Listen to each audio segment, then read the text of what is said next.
Good evening to all. இப்போ நிறைய teachers என்ன கேட்குறீங்க அப்படின்னா, நோட்டிஃபிகேஷன் எப்போ வரும் அப்படின்னு கேட்டுட்ருக்கீங்க. ஆல்ரெடி ஆனுவல் பிளானரில் என்ன சொல்லியிருந்தாங்க அப்படின்னா, மே லாஸ்ட் வீக் வந்து கால் ஃபர் வரும் அப்படின்னு சொல்லியிருந்தாங்க. பட் வந்து லேட் ஆகிருக்கு. ஏன் அப்படின்னா, இப்போ வந்து நிறைய கவுன்சிலிங் நடந்தது இல்லையா, நிறைய டீச்சர்ஸ்க்கு வந்து ட்ரான்ஸ்ஃபர் போட்டாங்க. அதே மாதிரி ப்ரொமோஷன்ஸும் நடந்துச்சு, டீச்சர்ஸ் ரிட்டையர்மெண்ட்டும் நடந்திருக்கும் கண்டிப்பாக. ஓகேவா? ஸோ அதனால் இப்போ வந்து உங்களுக்கு வேக்கன்சிஸ் வந்து 2000+ இன்க்ரீஸ் ஆகிருக்கு. இப்போ வந்து பத்திரிகை செய்தி என்ன அப்படின்னா, 2000க்கும் மேற்பட்ட முதுகலை பட்டதாரி ஆசிரியர் பணியிடங்கள் அப்படின்னு தான் சொல்லி போட்டிருக்காங்க. ஸோ கண்டிப்பாக உங்களுக்கு வந்து கால் ஃபர் வரப்போகிறது உறுதி தான். ஸோ இப்போ ஆகஸ்ட் வந்து லாஸ்ட் வீக் எதிர்பார்க்கலாம். அப்படி ஆகஸ்ட் லாஸ்ட் வீக் வரலன்னாலும் கண்டிப்பாக கால் ஃபர் வரும், அது வந்து உறுதி தான். ஸோ நீங்கள் முன்னாடியே வந்து ப்ரிப்பேர் பண்ணுங்கள். ஸ்டார்ட் பண்ணிட்டீங்க அப்படின்னா உங்களுக்கு வந்து ஈஸியாக இருக்கும். இப்போலேருந்தே ஸ்டார்ட் பண்ணிங்க. ஏன்னா வந்து உங்களுக்கு உங்களோட மேஜர் 10 யூனிட்ஸ் படிக்கணும், அண்ட் தென் சைக்காலஜி ப்ரிப்பேர் பண்ணணும், அண்ட் தென் ஜிகே 10 மார்க்ஸ் உண்டு. அது இல்லாமல் தமிழ் குவாலிஃபையிங் எக்ஸாம் வேறு ப்ரிப்பேர் பண்ணணும். ஓகேவா?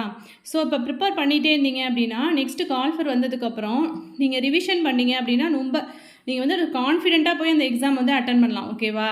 நிறைய பேர் வந்து பண்ணுற மிஸ்டேக் என்ன அப்படின்னா, நல்லா படிச்சிருவாங்க.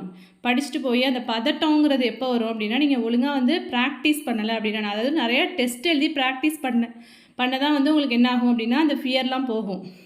ஸோ அந்த எக்ஸாம் ஹாலில் வந்து உங்களுக்கு அந்த பதட்டம் இருக்கக்கூடாது.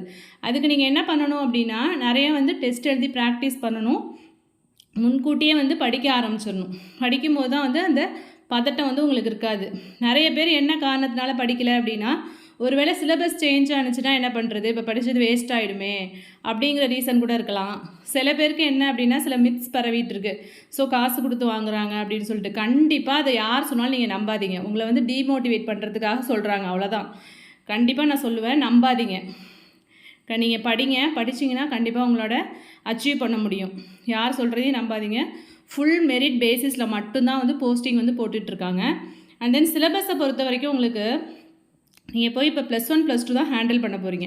இப்போ +1 +2 புக்கை வந்து ரெஃபர் பண்ணி பாருங்கள். நிறைய டீச்சர்ஸ் வந்து ஆல்ரெடி வந்து +1 +2 ப்ரைவேட் ஸ்கூலில் ஒர்க் பண்ணிகிட்டு இருப்பீங்க. அவங்களுக்கு வந்து தெரியும். இப்போ வந்து பிஜிடிஆர்பி சிலபஸையும் அந்த +1 +2 புக் இருக்கு இல்லையா, அதில் உள்ள அந்த கான்டென்ட்லாம் பாருங்களேன். இதில் உள்ள அதே ரிலேட்டட் டாபிக்ஸ் அங்கே இருக்கும். ஸோ நீங்கள் அதை +1 +2 ஹேண்டில் பண்ண போகிறீங்கிறதுக்காக தான் அது ரிலேட்டடான சிலபஸை வந்து உங்களுக்கு பிஜிடிஆர்பியில் வச்சுருக்காங்க. ஸோ அதை வந்து கண்டிப்பாக கேன்சல் பண்ண மாட்டாங்க. சிலபஸை பொறுத்த வரைக்கும் வேணால் வந்து எக்ஸ்ட்ரா டாபிக்ஸ் ஆட் பண்ணுறதுக்கு வாய்ப்பு இருக்குது. பட் டோட்டலாக சிலபஸ் வந்து சேஞ்ச் ஆகவே ஆகாது. ஏன்னா வந்து +1 +2 ஹேண்டில் பண்ண போகிறீங்கன்னா அந்த டாப்பிக்கை தானே நீங்கள் வந்து வெல் ப்ரிப்பராக இருக்கணும். ஸோ அது ரிலேட்டடான உள்ள டாபிக்ஸ் தான் நீங்கள் இந்த சிலபஸில் படிக்கிறீங்க. கொஞ்சம் அட்வான்ஸ்டாக படிப்பீங்க. ஓகேவா? பிஜிடிஆர்பி எக்ஸாம் அப்படிங்கிறதுனால அதே டாபிக் அப்படியே ரொம்ப ஈஸியாக இல்லாமல் கொஞ்சம் வந்து அட்வான்ஸ்டு டாபிக்ஸாக இருக்கும், அவ்வளோதான். ஸோ நீங்கள் வந்து தைரியமாக படிங்க. சிலபஸ் சேஞ்ச் ஆகும் அப்படிங்கிற பயம் யாருக்குமே வேண்டாம். ஓகே. அப்புறம் இன்னும் ஒரு விஷயம் உங்கள்கிட்ட சொல்கிறதுக்கு விருப்பப்படுறேன். கஷ்டப்படாமல் இங்கே எதுவுமே கிடைக்காது. ஓகேவா? உங்களோட ஹார்ட் ஒர்க் இப்போ வந்து நீங்கள் ஒரு 3 மந்த்ஸ் ஹார்ட் ஒர்க் போடுறீங்க அப்படின்னா அதோட பலனை வந்து நீங்கள் தான் அனுபவிக்க போகிறீங்க. ஓகேவா? இப்போ 3 மந்த்ஸ் வந்து உங்களுக்கு கஷ்டமாக தான் இருக்கும். சில பேர் பேசுவாங்க, என்ன இப்படி பண்ணிட்டு படிச்சுட்டு இருக்க, டைம் வேஸ்ட் பண்ணிகிட்டு இருக்க அப்படிலாம் கூட சொல்லுவாங்க.